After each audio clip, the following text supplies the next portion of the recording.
MTV বাংলাদ, সর্বত্র সবসময়। সবাইকে আমন্ত্রণ জানিয়ে শুরু করছি এমটিভি বাংলা সংবাদ। আপনাদের সাথে আছি আমি ইশতিয়াক হোসাইন। শুরুতেই জানাবো সংবাদ শিরোনাম। পুরো প্রস্তুতি চলছে শহীদ মিনার, ধোঁয়া মোছার কাজ এবং ব্যাপক নিরাপত্তা জোরদার। এসএমই পণ্য মেলা স্থানান্তরের দাবিতে মানববন্ধন। কুষ্টিয়ার দৌলতপুরে দুদল ডাকাতের মধ্যে গোলাগুলিতে 2 ডাকাত নিহত, অস্ত্রগুলি উদ্ধার, 2 পুলিশ সদস্য আহত। টাঙ্গাইলে জেলা প্রশাসকের উঠান বৈঠক।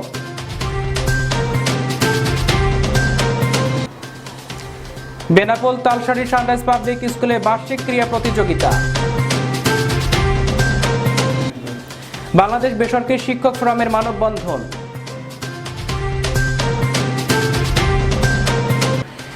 শিল্পকলা একাডেমিতে স্টুডেন্ট এক্সিবিশন।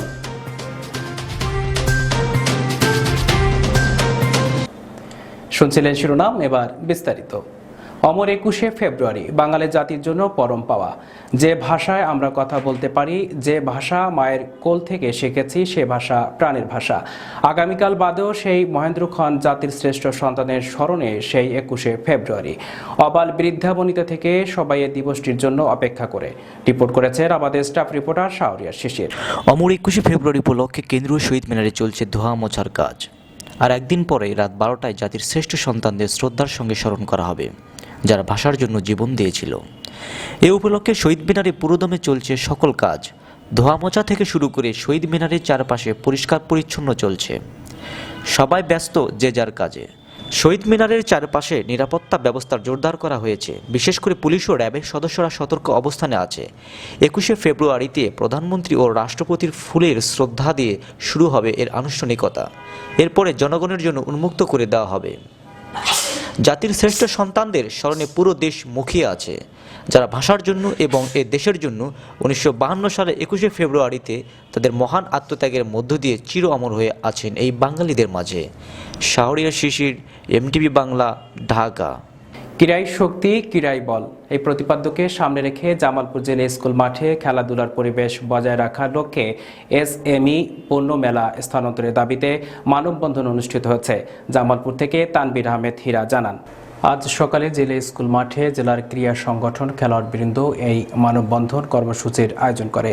জামালপুরে ক্রিকেট একাডেমির কোচ মিজানুর রহমান মিজু তার সভাপতিত্বে মানববন্ধনে বক্তব্য রাখেন অনিল বাবু, মিষ্টি খাতুন, তুলি ইসলাম, সামিউল ইসলাম দুখু প্রমুখ। এ সময় বক্তারা অভিযোগ করে বলেন, গত 1 বছর ধরে জেলা স্কুল মাঠে বিভিন্ন মেলা অনুষ্ঠিত হয়, খেলাধুলার বিঘ্নিত হচ্ছে। প্রতি বছর খেলার মাঠে মেরামত করে খেলার উপযোগী করতে হিমশিম পোহাতে হচ্ছে।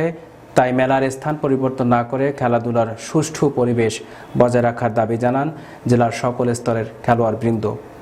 এই প্রোগ্রামগুলো হয় কিংবা বিভিন্ন মেলার জন্য এই প্রোগ্রামগুলো হয়। এই প্রোগ্রামগুলোর কারণে আমরা এই মাঠে তখন আমরা অনুশীলনটা করতে পারতেছি না। তো আমরা গত 1 বছর যাবত খুবই সাফার করতেছি, ক্রিকেটাররা, বিভিন্ন অন্যান্য ইভেন্টের খেলোয়াড়রা। আমরা খুব প্র্যাকটিস করার জন্য মাঠ পাই না, একটার পর একটা প্রোগ্রাম থাকে। আমরা ন্যাশনাল পর্যায়ে যে ক্যাম্পিংগুলো হয় ওখানে যাই আমরা, মানে প্র্যাকটিসের জন্য ওইখান থেকে বাদ করে আসতে হয়। তো আমাদের এই মাঠের জন্য মেলা হয়, মেলা অন্য জায়গায় হোক, আমরা মেলা উপভোগ করবো, কিন্তু এই মাঠে না। এটা আমাদের প্রিয় মাঠ, আমরা এখানে খেলাধুলা করতে চাই। কথা হলো আমরা একটা মাঠ চাই, কারণ এই মাঠের মধ্যে কই একের পর এক মেলা চলতে থাকে, অনুষ্ঠান চলতে থাকে, এই জন্য আমরা খেলাধুলা করতে পারি না এবং আমাদের খেলাধুলা অসুবিধা হয়। Globixa Study Abroad, your gateway to global education. একটি বিশ্বস্ত ও প্রফেশনাল এডুকেশন কনসালটেন্সি প্রতিষ্ঠান। কুষ্টিয়ার দৌলতপুরে 2 জন ডাকাতের মধ্যে গোলাগুলিতে মুফাজ্জল হোসেন ওরফে মুফা এবং মাহবুব হোসেন নামের 2 জন ডাকাত নিহত হয়েছেন। ঘটনাস্থল থেকে পুলিশ 2টি দেশীয় তৈরি এলজি বন্দুক ও 4 রাউন্ড গুলি, একটি রামদা উদ্ধার করেছে। এই গোলাগুলির ঘটনায় পুলিশের 2 সদস্য আহত হয়েছেন। কুষ্টিয়া থেকে সোহেল রানা জানান, আজ মঙ্গলবার ভোররাত 4টার দিকে দৌলতপুর উপজেলার আদাবাড়িয়া ঢাংমটকা সড়কে পেটকাটার ডহর মাঠে এই গোলাগুলির ঘটনা ঘটে। কুষ্টিয়ার দৌলতপুর থানার ভারপ্রাপ্ত কর্মকর্তা ওসি নজরুল ইসলাম জানায়, গোপন সংবাদের ভিত্তিতে আমরা জানতে পারি উপজেলার আদাবাড়িয়া ঢাংমটকা সড়কের পেটকাটা ডহর মাঠে 2 দল ডাকাতের মধ্যে গোলাগুলি চলছে। এমন সংবাদের ভিত্তিতে দৌলতপুর থানা পুলিশের একটি টিম ঘটনাস্থলে গেলে পুলিশের উপস্থিতি টের পেয়ে দুপাশ থেকে ডাকাতরা পুলিশকে লক্ষ্য করে গুলিবর্ষণ করে। এ সময় আত্মরক্ষার্থে পুলিশও পাল্টা গুলি ছুটতে প্রায় আধা ঘন্টা ত্রিমুখী বন্দুক যুদ্ধের পর ডাকাতরা পালিয়ে যায়। পরে ঘটনাস্থল থেকে পুলিশ গুরুতর আহত অবস্থায় দুজনকে উদ্ধার করে দৌলতপুর স্বাস্থ্য কমপ্লেক্সে নিয়ে গেলে কর্তব্যরত চিকিৎসক তাকে মৃত ঘোষণা করে। ঘটনাস্থল থেকে পুলিশ 2টি দেশীয় তৈরি এলজি বন্দুক ও 4 রাউন্ড গুলি, একটি রামদা উদ্ধার করেছে। এ সময় দৌলতপুর থানার এসআই আসাদ হোসেন, কনস্টেবল মোহাম্মদ জিয়া আহত হয়।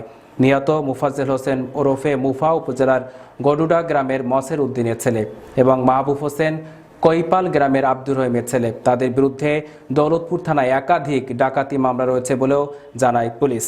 টাঙ্গাইলে দেলদুয়ারে একটি বাড়ি, একটি খামার ও পল্লী সঞ্চয় ব্যাংকের উদ্যোগে উঠান বৈঠক অনুষ্ঠিত হয়েছে।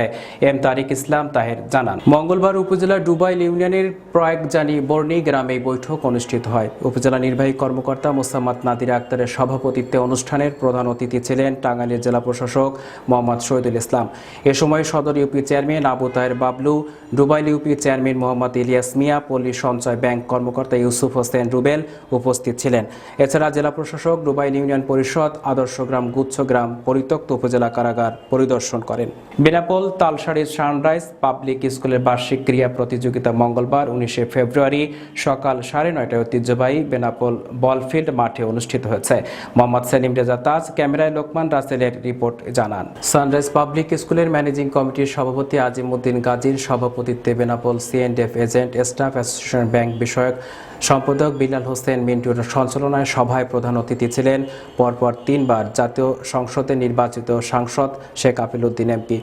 বিশেষ অতিথি ছিলেন শার্শা উপজেলার চেয়ারম্যান মুক্তিযোদ্ধা সিরাজুল হক মঞ্জু, শার্শা উপজেলার আওয়ামী লীগের সাধারণ সম্পাদক আলহাজ নুরুজ্জামান, শার্শা উপজেলা ভাইস চেয়ারম্যান মেহেদি হাসান, উপজেলা শিক্ষা অফিসার শেখ আব্দুর রব, শার্শা উপজেলা আওয়ামী লীগের যুগ্ম সাধারণ সম্পাদক ইব্রাহিম খলিল প্রমুখ। প্রধান অতিথি শেখ আফিল উদ্দিন উপস্থিত শিক্ষার্থী অভিভাবকদের উদ্দেশ্য বলেন, খেলাধুলার পাশাপাশি শার্শা উপজেলার প্রতিটি শিক্ষার্থীর শিক্ষাক্ষেত্রে হবে একটি উজ্জ্বল নক্ষত্র। তখনই আমরা আমার এমপি হওয়ার সার্থক হবে। বর্তমান সরকারের আমলে শিক্ষকরা সকল সুযোগ সুবিধা ভোগ করেছেন। বিগত যে কোনো সরকারের আমল থেকে আওয়ামী লীগ সরকারের আমলে শিক্ষা ব্যবস্থার আমূল পরিবর্তন করা হয়েছে। তিনি শিক্ষকদের মানসম্মত শিক্ষা ব্যবস্থা নিশ্চিতকল্পে সৃষ্টিশীল, আধুনিক, তথ্য প্রযুক্তি নির্ভর, নির্বিজ্ঞান মনস্ক, সামাজিকভাবে দায়বদ্ধ, নৈতিক মূল্যবোধ সম্মান শিক্ষক হিসাবে নিজেদের গড়ে তোলার আহ্বান জানান। পাশাপাশি শিক্ষার্থীদেরকে ভালোভাবে পড়াশোনা করে মানুষের মতো মানুষ হয়ে গড়ে ওঠার আহ্বান জানান। আমি ক্যালেন্ডারের পাতায় সত্যিকার অর্থে দেখলাম শার্শা উপজেলার বিখ্যাত ফেমাস কিছু স্কুলের নাম।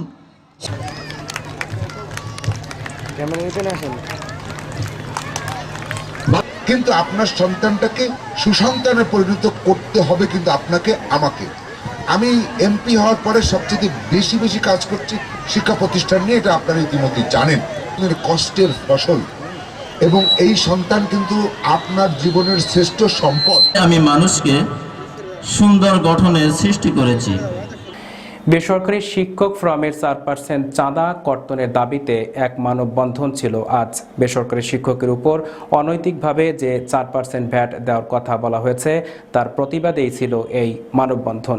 বিস্তারিত রাবেয়া নুসরাতের রিপোর্টে।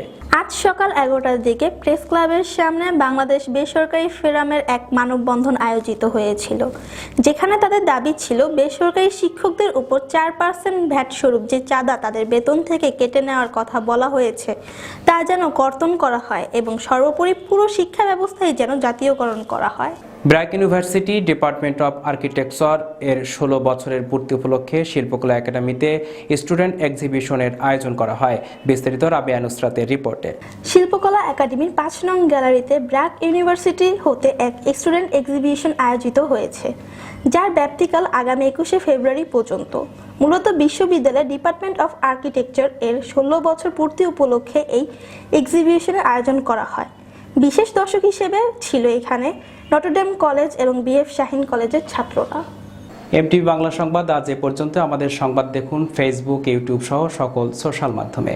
সর্বত্র সবসময় থাকুন এমটিভি বাংলার সাথে। এতক্ষণ সঙ্গে থাকার জন্য ধন্যবাদ সবাইকে। এমটিভি বাংলাদ, সর্বত্র সবসময়। Globixa Study Abroad, your gateway to global education. একটি বিশ্বস্ত ও প্রফেশনাল এডুকেশন কনসালটেন্সি প্রতিষ্ঠান।